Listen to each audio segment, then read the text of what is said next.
অঙ্কটা একবার ভালো করে পড়ে নাও। একজন ব্যক্তি একটি বৃত্তাকার পুকুরের চারপাশে যথাযথভাবে একবার প্রদক্ষিণ করেন।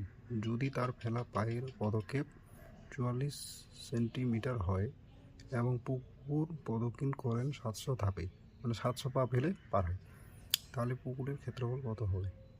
কীভাবে করবে? ভিডিওটা পজ করে নিজে করার চেষ্টা করো প্রথমে, পরে আমি দেখে দিচ্ছি। দেখো, তাহলে একটা বৃত্ত আঁকতে হবে।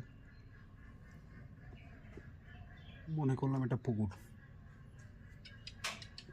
তাহলে ব্যক্তি এক পদক্ষেপ ফেলে কতটা যায়? 44 সেমি। 44 সেমি যাচ্ছে এক পদক্ষেপে। তার পা ফেলতে হয়েছিল কত? 700। তাহলে পরিসীমা, পুকুরের পরিসীমাটা বার করতে হবে, মানে সম্পূর্ণটা ঘুরতে কয়বার পা ফেলতে হয়েছে? 700 বার। 700 দিয়ে গুণ,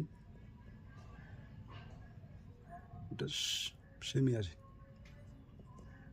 তাহলে কত হচ্ছে? এটা গুণ করলে 4 সাথে 28, 4 সাথে 29, 30, এত সেমি। এটা কিন্তু উত্তরগুলো আছে সব মিটারে, এটা আমরা মিটারে বানাইনি। 100 দিয়ে ভাগ করে দেব, বাঁচলো কত? 308 মিটার হলো। আমাদের বের করতে বলেছে ক্ষেত্রফল। ক্ষেত্রফলের সূত্রটা কি?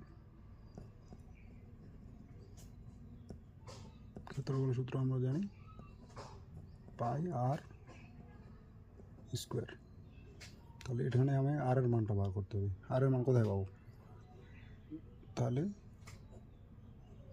এটা হচ্ছে পরিসীমা। পরিসীমা থেকে আমরা আর এর মানটা বের করতে পারি, ব্যাসার্ধের মানটা। ঠিক আছে, তাহলে পরিসীমা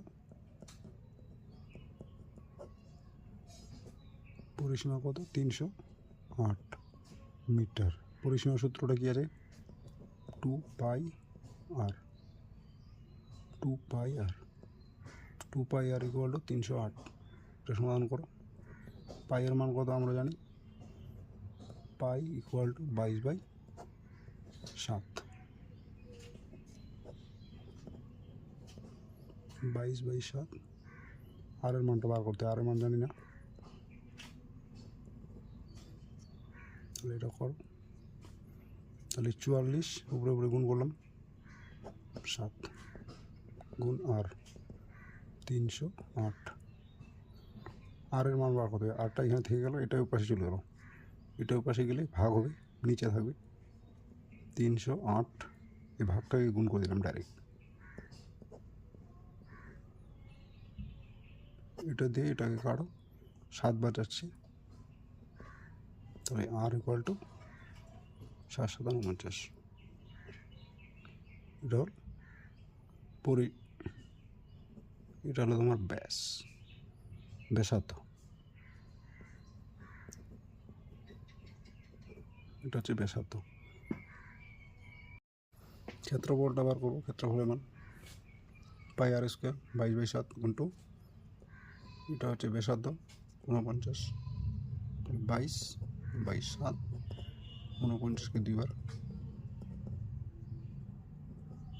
কাটে দাও, 7। তাহলে 22/7 49 গুণ করলে কত হচ্ছে? 7546 মিটার স্কোয়ার। এটাই হচ্ছে তাহলে ক্ষেত্রফল। এটা হচ্ছে পুকুরের ক্ষেত্রফল। তাহলে উত্তর হয়ে যাবে ডি। বুঝতে পেরেছো?